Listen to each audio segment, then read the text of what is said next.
everyone, and welcome back, guys, to round 2 of my F1 2019 Charles Leclerc Road to Glory Career Mode driving here with Ferrari. If you guys did miss out on the last one, I would highly recommend going back and checking it out, as well as obviously make sure that you are subscribed for the rest of the season. We're about 125, 130 subs away from 10k, and I would absolutely love to try and hit 10k before the end of the year. So yeah, as I said, make sure you are subscribed, ready for the rest of this season. But tonight we head to Bahrain for round 2 of the year, and really looking forward to this one. Hopefully we can have another good showing. Obviously, if you want to go check out last time's episode, I would highly recommend doing so. Click on the little eye at the top right hand side of your screens and you can obviously go back and watch that race. But yeah, we're here then at Bahrain for round 2 of the year, and obviously we start like we do every weekend in qualifying here. Let's go on board with the qualifying comparison against Sebastian Vettel's 2018 pole lap here. See, coming down in towards turn 1 here, we do get an ever so slightly better run, but with the higher amount of downforce you have to run on these 2019 spec cars, we weren't really gaining all too much there. A little bit of a moment actually coming out of turn 2 for myself though, and that's going to give Sebastian just a little bit of a gap as we make the run up towards turn 4. As you can see, breaking down nice and tidily here. We're actually getting a pretty decent run there, but overall these laps were very similar by the very end, so it really does go to show that obviously the second half of the lap, where we've got 3 big straights, obviously these 2019 cars can actually match the 2018 cars as well. They get a huge moment out of the next corner, and now into the horrible tricky double left-hander here. Brake actually quite early there, just didn't want to lock up to take a nice chunk of curb on the exit, and that's going to give myself a nice straight run on the corner down this back little DRS straight here as we come in towards the final sector of the lap. Brake just before the 50-meter board there. Always surprises me just how late you can brake there if you get the engine brake. Okay, and now as we come in towards the final couple of corners of the lap here, just one big straight separates us here. A nice chunk of curb once more, and we've almost caught back up to Sebastian Vettel's ghost. Well, I say ghost, obviously, lap time now. As we come in towards the final couple of corners, it is basically neck and neck here through the final corner, running a little bit wide on the exit there from myself. Just couldn't get the car completely over the curves. And down towards the line, we're actually going to go quicker than Sebastian Vettel's 2018 lap there. 1 minute 27.6 there. And unfortunately, though, it would only be P6 at the end of the session. So a little bit frustrating in the end there. That mistake through turn 1 and turn 2 unfortunately meant that we were a little bit further down the order than I would have liked there. But it's a tie between Lewis Hamilton and Sebastian Vettel there. Valtteri Bottas in P3 with the Red Bulls 4th and 5th. Myself 6th, Perez 7th, Magnussen 8th, Grosjean 9th, and Lance Stroll 10th. But let's move on then into the round 2 of the season here at the Bahrain Grand Prix.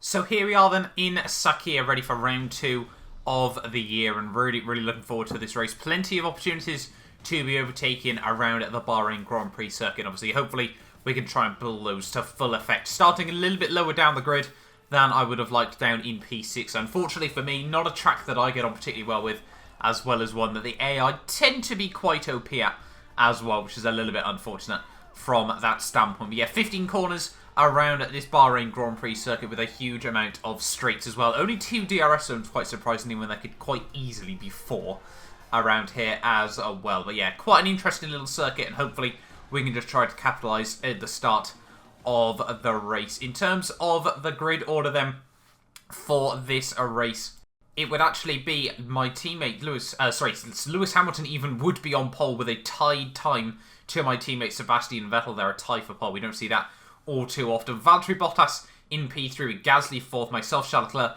down in 5th with Perez 6th, Kevin Magnussen and Romain Grosjean lock at the 4th row with Stroll, Hülkenberg rounding at the top 10. Raikkonen having a good quali in 11th with Daniel Ricciardo, Carlos Sainz, Danica Kvyat, Verstappen with penalties, Albon, Antonio Giovinazzi, Lando Norris, George Russell and Robert Kubica round out the order there. So very interesting, a little bit of mixed up qualifying. Quite surprised obviously to see that we had Max Verstappen already taking grid penalties in just the second round of the year. That obviously moves me up 1 position ready for the start of this race. Obviously, it being dry, as you've come to expect in the desert, it should be a fairly textbook one-stop Grand Prix. But here we are then on the grid, ready for round 2 of the season. It is 5 nights here in Bahrain And it is lights out, and away we go. They're off to a fairly poor start there. So does my teammate Sebastian Vettel, so we're both going to be running a little bit slow down in towards turn 1 here. But as we break in towards turn 1, everyone breaking a bit earlier than I was expecting. They're very, very lucky to walk away from that with no front wing damage there, because we completely locked up the front wheels there. We're going to get a good run on the exit, though, on Valtteri Bottas and Lewis Hamilton. We're going to be 3 wide with the Mercedes up towards turn 4, and we do get the move down the inside. So from an absolutely horrible start for both of the Ferrari cars, that we now are up into a 1-2 off the start of the Bahrain Grand Prix there. So that was an absolutely perfect start in the very end. We had to be very, very ballsy up towards turn 4 there, but we had the slipstream, we had the inside line, and yet we're now up into P2 of the Grand Prix. Lewis Hamilton drops down to P3 there. Gasly actually holds on to P4 with Valtteri Bottas jumping down to P5 there. Perez, Kvyat, Magnussen, Stroll and Grosjean round at the top 10, and it has not been a good start for Kimi Raikkonen there as he finds himself down right at the rear of the field there. So a bit unfortunate for the Sauberman, but he's clearly got some pace in that car in a bid to try and climb his way up through the order throughout the rest of this Grand Prix. By the end of a lap 1 though, and Seb was doing what he did in Australia, you know, he just felt so confident in that car, and well, he was just absolutely pulling away off the start of this race. But you know, we were quite happy to push to try and not allow that gap to open up too much here, because, you know, I do want to win. You know, we're fighting for the World Championship in the same mentality that I'm sure Charles Leclerc will in the real life season there. But unfortunately, we're not making progress. We're actually in a position to lose the place here as Lewis Hamilton tries to have a look down the inside there. He runs us out wide on the exit of the corner there and in towards the next couple. Just look at how slow the AI go through here. We should be able to get a good run on the exit there. Back down the inside of Lewis there. He tries to turn under me. A little bit of wheel-to-wheel contact made between the paths there, but we do then hold on to P2 of the Grand Prix there, and Jeff quite happy that we were able to get the position back there. A little bit of a dive bomb there, but, you know, just enforcing to Lewis Hamilton that, you know, we're not just going to back out the way in this series there. And by lap 3, you can see 1 lap later, Sebastian Vettel still just slowly bringing up that gap by just a couple of tenths a lap here. And now we've got a bit of an alternate strategy from the team here. Pit stop on lap 3, and that is what we're going to do. I'm going to try and go for a risky undercut strategy here. Pit nice and early.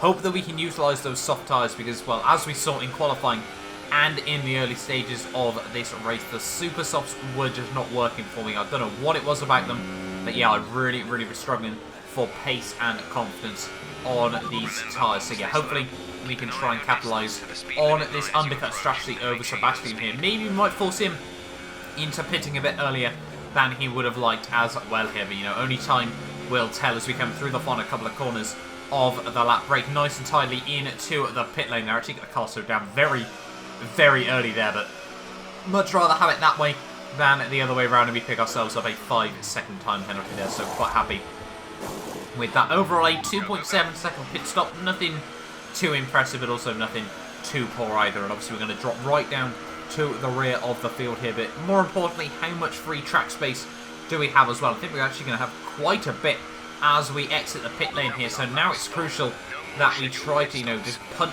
through all this space here, use up all of it as best as possible here, and try to close up to the rear of the field once more. The gap to Seb is about 20 seconds. Obviously the live timing will be constantly changing from that there, but just a couple of laps later though, all over the rear of Kimi Raikkonen already now in that Sauber car. So we do really need to try and get past these guys as quickly as possible. Luckily at this stage of the race, a lot of drivers will now be making their first pit stop of the day as well here, but unfortunately for me, Kimi Raikkonen and George Russell having a bit of a battle here as we come through the final couple of corners. So we're going to have to try and get both of them here nice and quickly. We've got the DRS, use the overtake mode and everything like that. We're going to move to the inside. Raikkonen is going to come out in front of me. That could have almost been quite a big crash, as we saw in Australia. The way the front and rear wings sort of latch onto each other in this game, you know, that could have easily been Raikkonen and myself into the wall. So yeah, not very happy with that late defensive manoeuvre from Kimi there. I'm sure we'll be on the radio complaining to the team, you know, that he tried to kill me in that situation there. But through the next couple of corners, you can see now we're close up to the back of Lando Norris here. Carlos Sainz having a big battle with his old teammate Nico Hulkenberg as well here. Through the next couple of corners we go. Get the wheels out over the curve. Just going to lose the rear end there, and we're going to lock up and, well, somehow make a 3-car overtake. That was not my intention there. We were just trying to get the car slowed down, but, you know, I guess we made it work there, and that is us up into P10 of the Grand Prix once more there. Just lost the rears on the corner there. Just tried to get the car slowed down. And, well, just trying to save the rear end. We just find ourselves on the inside. A very aggressive move. Not one that I was expecting to make. But, you know, we will certainly take it on the whole there. And that is us now back up into P10. Then move past Robert Kubica.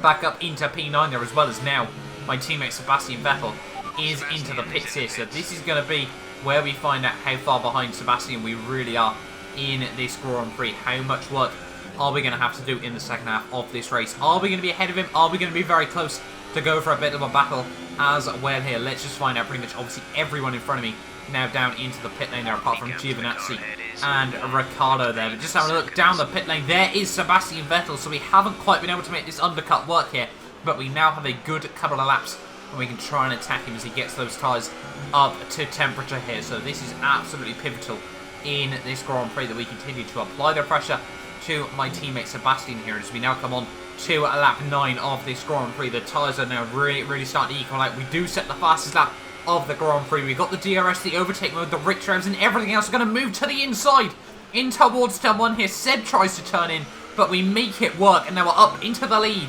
of the Bahrain Grand Prix there. And well, yeah, that was just a very robust dive bomb there, doing a little bit of celebration in weaving, well, weaving in celebration there, even I should say. But yeah, very happy with that one. I've noticed the AI on PC tend to turn in a little bit more than they do on Xbox there. But yeah, that was just a very, in my personal opinion, well-planted dive bomb. And that now means Charles Leclerc is into the lead of the Bahrain Grand Prix. And now he was set to defend throughout the rest of this Grand Prix from my teammate Sebastian Vettel there. But unfortunately, if you just look behind, Seb is now out of the Grand Prix there. That wasn't what I was expecting to say. The engine has completely gone in the rear of my teammate's Ferrari there, and that is absolute heartbreak for Sebastian there. This championship leader is out of the Bahrain Grand Prix, and I'm sure that is not what he wanted in this race. A huge blow for Ferrari at this stage of the season there. But a couple of laps later, onto lap 13, you can see it now on the live time, and Valtteri Bottas has dropped out the Grand Prix as well there. So I guess that hammer blow is a little less than we originally expected in terms of the constructors' standings there. Both Ferrari and Mercedes having terrible Grand Prix there in that sense, and that is not ideal for both of the teams there. Yeah, Valtteri Bottas and Sebastian Vettel both out of the Grand Prix. Not too often do we say that in real life Formula 1 there. But yeah, heartbreak for both Mercedes and Ferrari. But more importantly, we're now in a very close battle with Lewis Hamilton. You know, we were trying to save the car, bring it right the way through to the end, but Hamilton, you know, he can smell victory, and we all know Lewis Hamilton, if he gets any sort of sniff at a race victory, he will do absolutely everything to try and go for it here. It's 5-time world champion we are now trying to defend from here. This is really where world champions are made here. You know, if we can defend from Lewis Hamilton throughout the last lap of this Grand Prix, this would be absolutely incredible here. He moves to the outside in towards the final corner of lap 13. He tries to hook it up around the outside there. We get nice and early on the power. Don't allow him to go for anything just there. And now he's going to get a good run down towards Taman here. He's going to have the DRS. He's going to duck back in to the slipstream here. But he's going to move to the inside there. We probably should have defended that a little bit more aggressive than we did. Do we squeeze into the outside, right on the outside through turn 1 there as we get him squeezed out over the curbs. And we do hold on to the race lead there. A run wide through turn 2 and turn 3. This is going to give Lewis once again another opportunity. We go so defensive that time round. Break nice and tidily once more there. Park it on the apex there. And Hamilton tries to swing it around the outside, but cannot make anything work just yet there. So we have held on through the first few corners of the final lap of this Grand Prix here. But we've still got half a lap to go here and still quite a few opportunities for Lewis Hamilton to go for anything here. So this final lap battle of the Grand Prix could prove absolutely critical in our World Championship as well here. 7 points is usually quite useful in the early stages of a season as well here. And now he's come out onto the back straight. It looks like Hamilton hasn't quite been able to get the run that he probably needed there. He's going to be a little bit further back than he probably would have liked there as we now come through the next couple of corners here. Even though the AI now with the new aero regs can follow a bit closer, Lewis just doesn't seem to be able to get close enough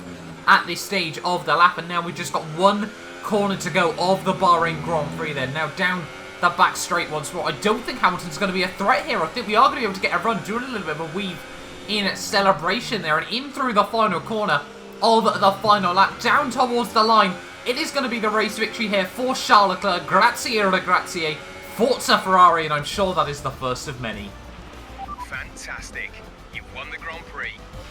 So yeah, the team very happy with that one as well. A little bit unfortunate for Sebastian Vettel at the end of the day, but it is our very first victory in the Charles Leclerc Road to Glory career mode here, and I'm sure Maurizio Arrivabene is very, very happy with that one there. But in terms of the race then, in the end, it would be Charles Leclerc that takes home his very first race victory in Formula 1, defending from Lewis Hamilton right to the very end there. Just 1.5 tenths separators at the end. Gasly will get his second podium in a row there ahead of Perez in a very solid P4. K-Mag, Grosjean, Danny Kvyat, Verstappen, Raikkonen, actually, even though he went to the rear of the field at the start, would still come through for 2 championship points, with Lance Stroll, one of only 2 drivers inside the top 10 to actually lose out places in that Grand Prix. Danny Rick would just miss out down in P11 there, with Alexander Albon up in P12 there. Carlos Sainz, Robert Kubica even, I should say, Nico Hülkenberg, Giovinazzi, George Russell and Lando Norris round out the order there. So not an ideal day for the 2 rookie Brits there, with Valtteri Bottas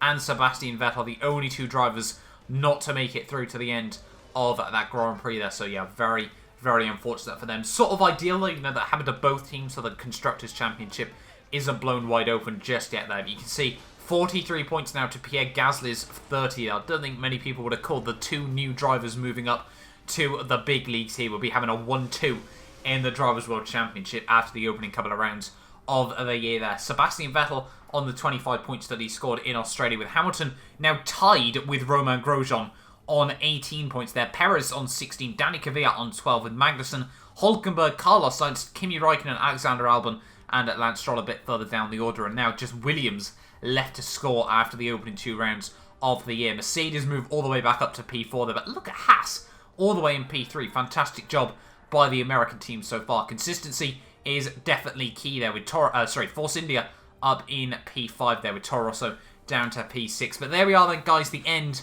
of the Bahrain Grand Prix even, I should say. Hopefully, you guys have enjoyed this video as well. I'll leave the interview going on in the background. But that has been it from me for the second round of the year. As I said at the start, make sure you are subscribed, ready for more of this career mode. I'm hopefully going to try and, bring it out as alongside the Williams Road to Glory that obviously we're reaching the end of the season over there as well. But yeah, thank you all so much for watching this video. Make sure you like and subscribe, and hopefully I'll see you guys next time for the Chinese Grand Prix.